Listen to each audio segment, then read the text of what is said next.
to the Great Detectives of Old Time Radio.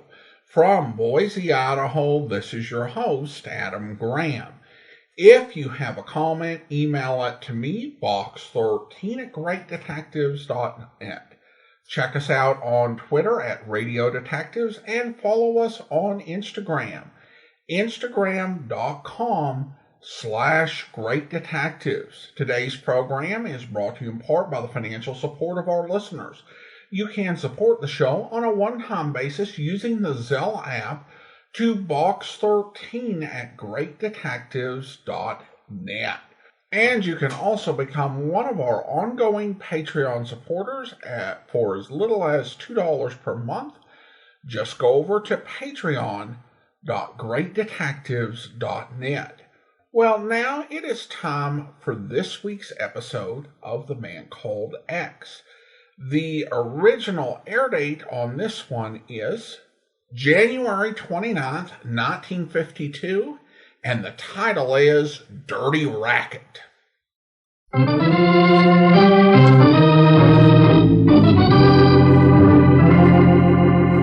Listen to Herbert Marshall as The Man Called X. Wherever there's mystery, adventure, intrigue, in all the strange and dangerous places of the world, there you will find The Man Called X.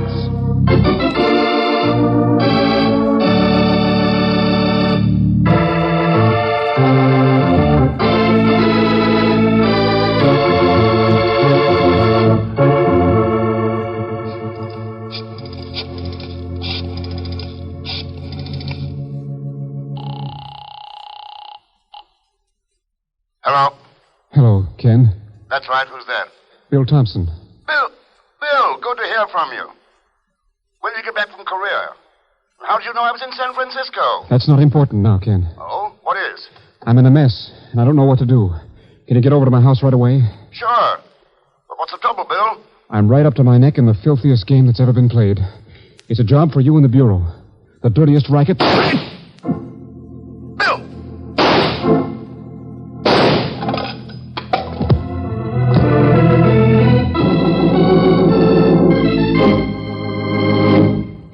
I'm sorry, Mr. Thurston. That's exactly what happened.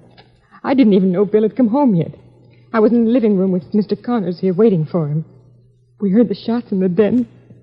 We rushed in and we found... Easy, Nancy, easy. Any idea why he was killed, Mrs. Thompson? No, Mr. Thurston, I swear. There was no reason, Thurston. There couldn't have been. Bill Thompson didn't have an enemy in the world. Jim's right. It just doesn't make sense. Of course it doesn't. Bill just back from Korea, a wonderful new job. We were so happy. And then this... What was this new job? Well, he was working for a man named Weaver, George Weaver, selling stocks and bonds. That's right. Weaver Investment Company. They put Bill on as a customer's man, paid him a healthy salary plus commission. It was a good deal. You must have been pretty close to Bill to know all these things about him, Connors. I was. Did you work with him at Weaver's? No. We got to know each other pretty well between Pusan and Heartbreak Ridge. So he gets through all that and then comes home to this. Yeah. Well, thanks for your trouble, Mrs. Thompson. I won't bother you anymore right now. Well, what are you going to do now, Mr. Thurston? Try to answer a couple of your questions. My questions? Who killed your husband? And why?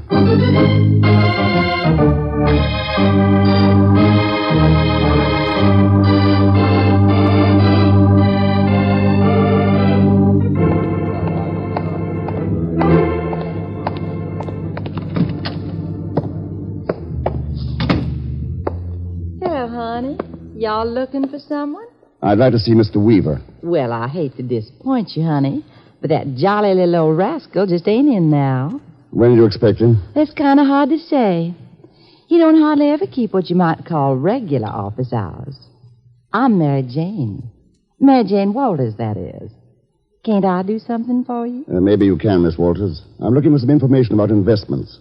Tell me, what kind of securities do you handle here? Why, nothing but the best, honey. Stocks and bonds and things like that. Did you want it? Well, now, for heaven's sake, what y'all expect that is? Mice in the wall? Oh, sure. There you go. Much as I hate to do it, here. Let me get that gag out of it. There you are. Boy, that's better. Egan, what the devil's going on here? What happened to you? It was the dame that did it, Mr. Thurston. What dame? The one standing in back of you with that gun in her hand. Gun in her... Oh, now you went and done it to Mr. Thurston, too. Well, sure enough, sugar, I reckon I did. So's I can get on about my business. What kind of business? Why, I got a little old job to do, sugar. Murder.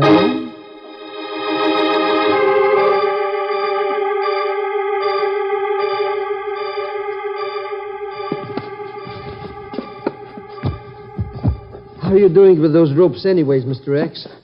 I'll be rid of them in a minute. Your girlfriend's handier with a gun than she is with knots. That female Annie Jokeley ain't no friend of mine, Mr. X. Then maybe you'd better explain what you're doing here.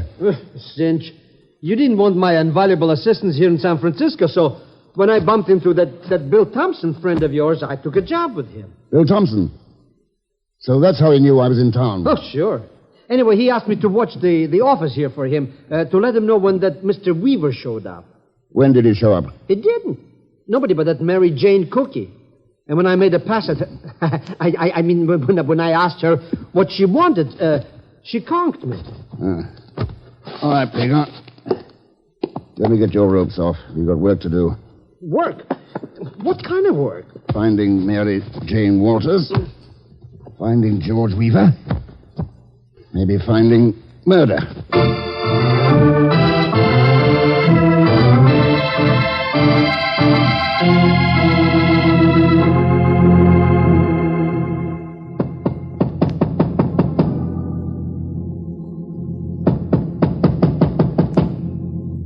Well, that George Weaver ain't home, Mr. X. So let's go. So get out your knife and pick the lock. Oh, Mr. X, what kind of talk is this? Go on, open it. Okay. You know, but this is against the law or something. So is murder. Now what? You go in. See? What did I tell you? Nobody home. Take another look. Mr. X? Yeah. Who is it anyways, George Weaver? That's my guess. Y'all know something, honey? You're right. Well, so we meet again, Miss Walters. Why'd you kill him? Now, honey, laugh. Y'all don't really believe that I'd do anything like that, do you?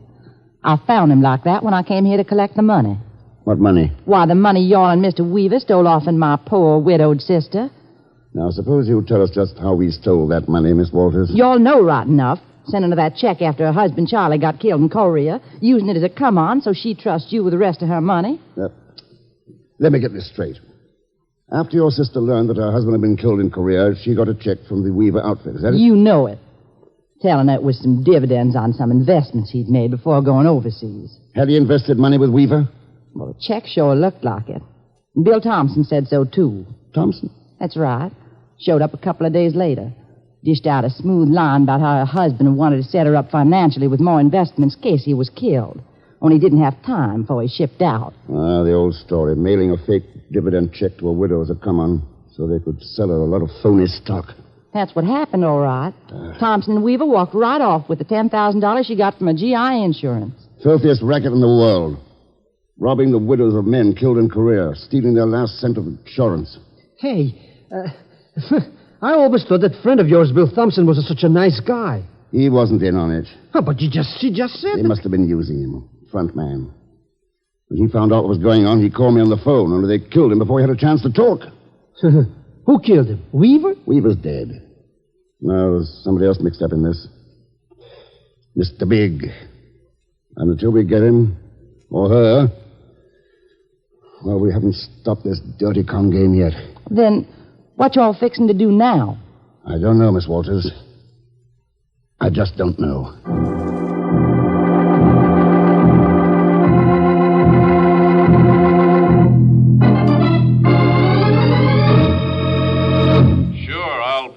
Machinery to work on it, Ken, but I think you're wasting your time. It's just a local racket. It'll blow over. What worked in San Francisco can work anywhere in the country, Chief. Unless we put a stop to it. Well, maybe you're right.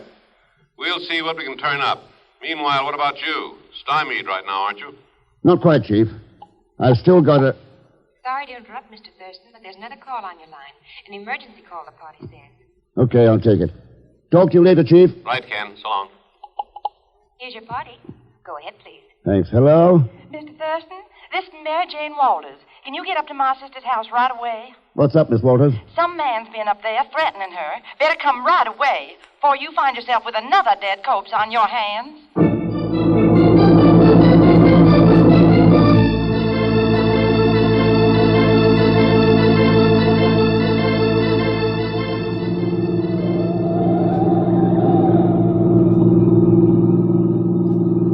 Mountain roads.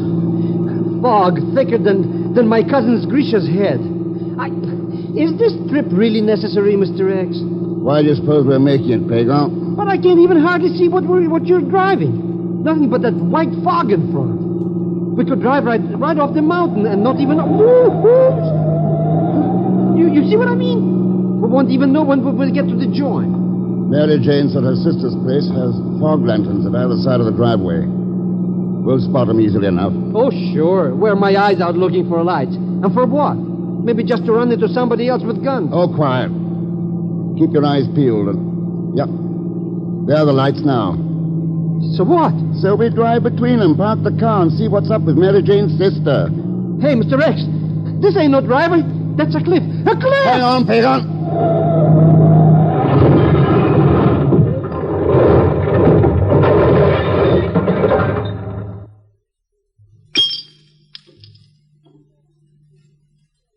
We'll return to the man called X in just a moment. Because of the increased birth rate during and since the war, an extra 7 million children are going to be seeking an education. Right now, there are not enough classrooms or equipment or books, and above all, there aren't enough teachers. America will need almost 250,000 more elementary school teachers within the next 7 years. This is to take care of the extra enrollment alone.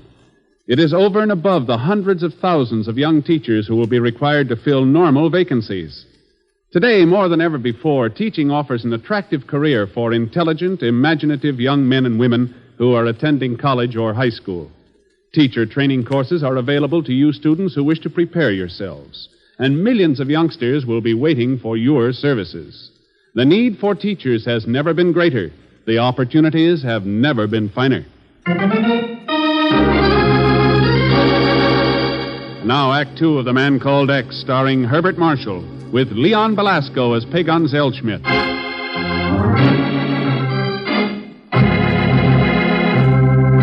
The brutal murder of his friend Bill Thompson served as Ken's introduction to a vicious swindling racket, one whose victims are the widows of soldiers who have died fighting in Korea. Ken learns that one of those victims has been threatened, and he and Pagan drive through a blinding fog to her mountain home. But as the car turns in between two fog lanterns supposedly marking the driveway, the road ends abruptly with a steep cliff, and before the car can be stopped, it lurches off the road.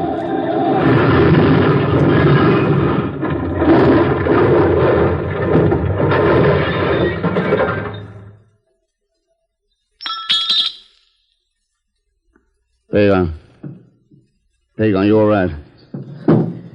All right, he says. Drives me over a cliff on top of a mountain. He wants to know if I'm all right. Well, that answers the question. And we didn't go over any cliff. Huh? Oh, well, then, you did see it. We only wound up in a ditch. Come on. Let's get out of here.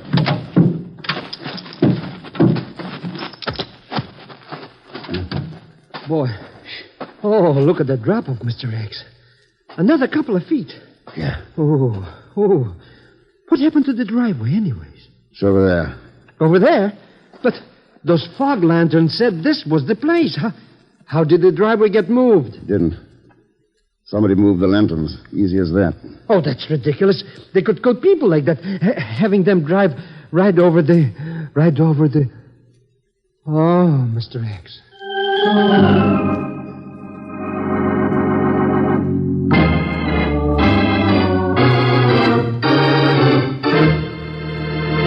But my sister can't tell you nothing about those lanterns, Mr. Thurston. She just ain't here. Then what can you tell me about them, Mary Jane? Or you, Connors? Well, you can't prove anything by me, Thurston. The lanterns were beside the driveway when I drove up here. How long ago was that? About a half hour ago. Ah, just driving around in the fog? Or do you make it a habit to look up the widows of soldiers killed overseas? Are you accusing me of something, Thurston? I'm looking for an explanation, Connors. Now, there's no need for the two of you to get all riled up this way. I can explain everything. That'll be refreshing. My sister was too scared by those threats she got to stay around here. She left for the airport, heading back to dear old Georgia. So you waited for me instead? That's right. And Connors? Miss Walters called Nancy Thompson to see if she'd been threatened, too, and to get your hotel number. I was there at the time and decided to drive out here to see if I could be of any help. Ah. Well, I trust you're all satisfied now, Mr. Thurston. About everything but the lanterns and those threats your sister got. Oh, there.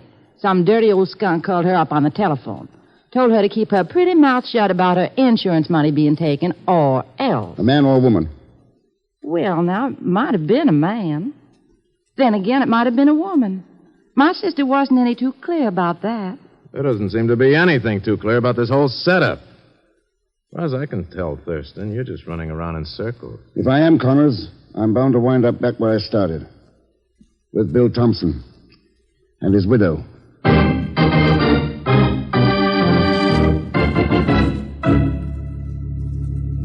No, I'm certain that I'm right, Mr. Thurston. There just wasn't anybody connected with the firm Bill worked for except Mr. Weaver.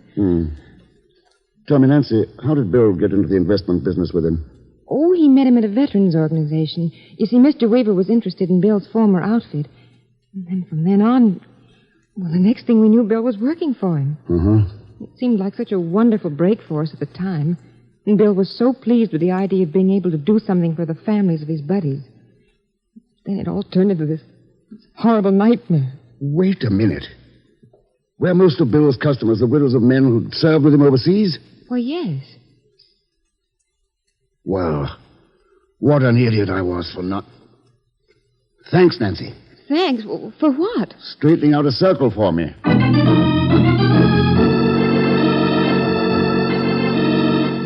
Why, sure, Ken. I'll get you a complete list of all the casualties in Bill Thompson's outfit, but what the devil you want it for? Suppose you bring it out here in person, Chief, and I'll show you.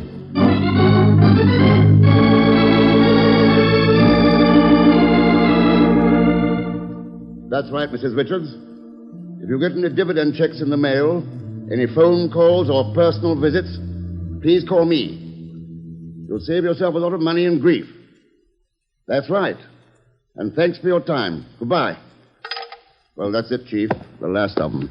You've left that same message with every woman whose son or husband was killed in Bill Thompson's outfit overseas? Well, everyone in the Bay Area, yes. Okay. Then where do we go from here? We don't, Chief. What? We wait. What for? For the person we're after to make the next move.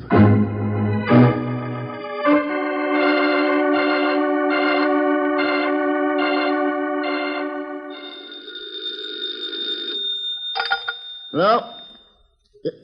Yes, of course I do, Mrs. Carson. It came in the mail this morning. I see. Good. Thanks for letting us know. We'll be right over. How about it, Ken? That it? It is, Chief. Mrs. Saul Carson got a dividend check in the mail this morning. Who was it from? An outfit called the Thornburg Security Company. Never heard of them. No. But they're going to hear plenty from us.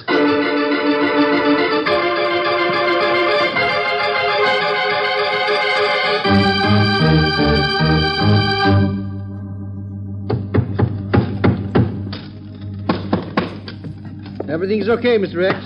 I got this little dingus attached to behind that, whatchamacallit. Good, Pagan. What about you, Chief? Just a minute here. We got it. There. All set here, Ken. This room's really wired for sound. Those microphones will pick up every whisper. Good. How do you feel about it, Nancy? Ready to go ahead? You know I am, Mr. Thurston. There's nothing I wouldn't do to get the man responsible for Bill's death. That's one of the reasons I asked you to play the part of Mrs. Carson in the first place. Yes, I know. Well, what happens now? The man from the Thornburg security outfit made an appointment with Mrs. Carson over the phone for 10 this morning. Mm-hmm. When he gets here, you're Mrs. Carson. I see. Play along with him. Let him sell you on investing with him. He'll arrange another appointment to take money from you. And you'll be recording it all in the next room? Every word. And when he shows up the second time? You'll give him the money. $10,000 in marked bills. And then? We close in.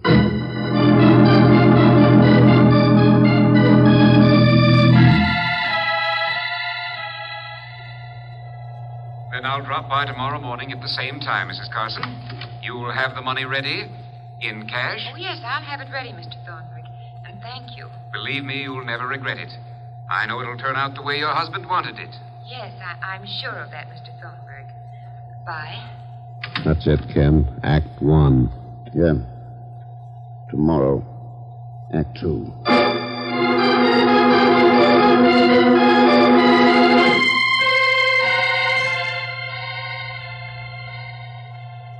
There you are, Mr. Thornburg. $10,000. Thank you, Mrs. Carson. And this is one investment you'll thank me for the rest of your life. I hope you're right, Mr. Thornburg. It's my insurance money. That's every cent I have in the world. Okay, Ken. We've got him. Let's move in. Hold it, Chief. What for? He's taken the money. We've got the whole thing recorded. What do you want to wait for? I want him to get away. But Ken... No, please do as I say, Chief. And by the time we're through, we'll wind this thing up for good.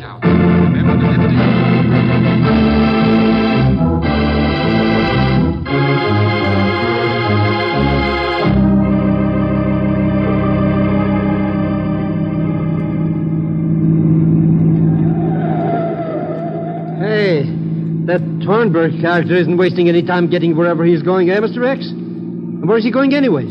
To pay off $10,000 to his boss. Hey, who's his boss?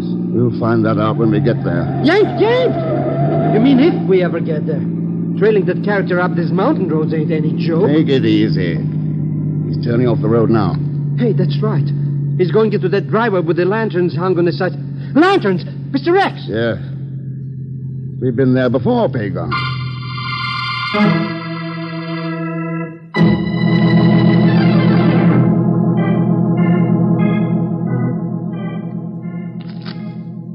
$800, $900, $1,000. There it is. $10,000, cash. Mrs. Saul Carson was a pushover. Yeah, okay. All right, here's your cut. Thanks. Well, where do we go next? And whoever it is, I hope she's as easy a mark as that little brunette. Brunette? What brunette? Why, Mrs. Carson. If I ever saw a luscious, dark-haired baby, she was... Wait a minute, Thornburg.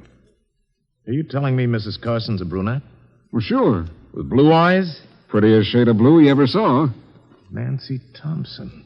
What? Saul Carson's wife was a blonde. That easy mark of yours was Bill Thompson's widow.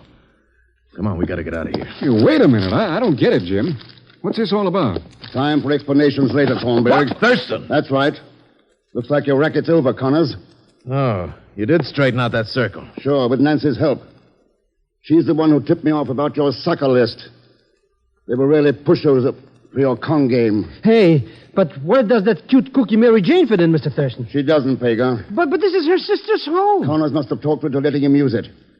Thought it might be safer headquarters for him when I was around. It's still safe, Thurston. Don't try it, Connors. Hold it there. You too, Thornburg. Okay. All right, Thurston, you win. Oh, why didn't you really give it to him, Mr. X? That's all that no good deserves. No, you can't. I got a right to trial, to the protection of the courts. Did you give Bill Thompson a trial? Did you rob the widows of your own buddies in the courts? Their husbands died to preserve the rights you're trying to crawl behind now. And you holler for justice. Okay, Connors. You'll get what's coming to you. The American way. Due process of law.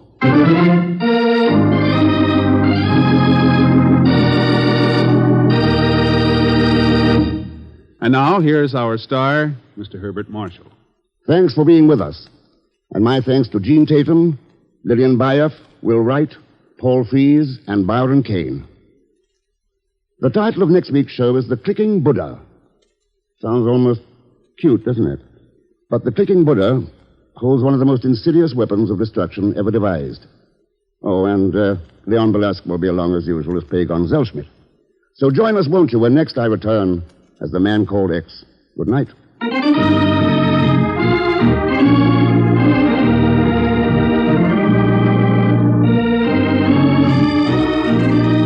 The Man Called X, starring Herbert Marshall, is a J. Richard Kennedy production with music by Milton Charles. Tonight's story was written by Sidney Marshall. This program is directed by Jack Johnstone. All characters and incidents in this program are fictitious, and any resemblance to actual characters or incidents is purely coincidental. And now, until next week, same time and station, this is Hal Gibney saying good night for The Man Called X.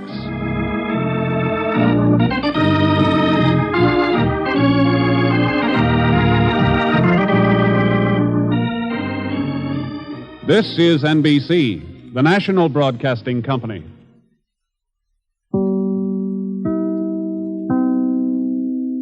Welcome back. Well, as promised, that was indeed a dirty racket. And there are a lot of rackets and shady businesses that will operate on the basis of luring people in with extravagant promises so that they can sell their friends on the product. Not in the very objectionable way that happens in this episode. In many ways, Pagon is, an audience stand-in. And Thurston's speech has never been more well-deserved. There's an element of faithlessness and a general failure of patriotism above and beyond the statutory act that was violated. But still, within Thurston's talk is the fact that these soldiers who served risked their lives, and some died in the service of the country, died for things like due process of law. I did love Ken skirting the jurisdictional issues that the chief raised, because the chief pointed out this is probably just a local crime, and Ken's argument was, but basically if they succeed, then it will become a national crime. That's not generally how jurisdictions work. And, of course, the Bureau would generally not end up investigating it. It'd probably be the FBI or the postal inspectors if the mail was huge. But Ken Thurston can just cut away through all of that because he is the man called X. All right, well, now it is time to thank our Patreon supporter of the day. Thank you to Jonathan, Patreon supporter since March of 2020, currently supporting us at the Seamus level of $4 or more per month. Again, thanks so much for your support, Jonathan. And that will actually do it for today. If you are enjoying this podcast, please rate and review it wherever you download your podcasts from. Next week, we'll return with another episode of The Man Called X. But coming up tomorrow, we head out to New York with Philo Vance, where... If that's the way... Excuse me, please. Of course. Hello. Hello, is Miss Kay Stone there? Why, yes, she is. Just a moment, please. For you, Miss Stone. Oh, that must be Dick. I left a note for him telling him where I'd be. Thank you, Mr. Vance. Hello? Hello, Kay. I got your message to call this number. Where are you? I'll explain later. You're at the office, Dick? Yeah. Where's Golden? In his private office down the hall. Why? Where are you? With a friend, Dick. I'd like him to talk to you. His name is Brown. Okay, put him on. Please, Mr. Vance. But I don't have anything to say to you, Mr. Davis. Well, please, Mr. Vance, just as a favor. All right. Thanks. Dick, here is Mr. Brown. Mr. Brown, Mr. Novus. Hello, Novus. Hello, Brown. I really don't know what I'm supposed to say to you. I've just told Miss Stone I can... Novus, are you there? Yes, I'm here. That shot came from Golden's private office down the hall. Hold the phone, I'm going... I hope you'll be with us then. In the meantime, do send your comments to box13@greatdetectives.net. Check us out on Twitter at Radio Detectives, and follow us on Instagram, instagram.com/greatdetectives. From Boise, Idaho, this is your host, Adam Graham, signing off.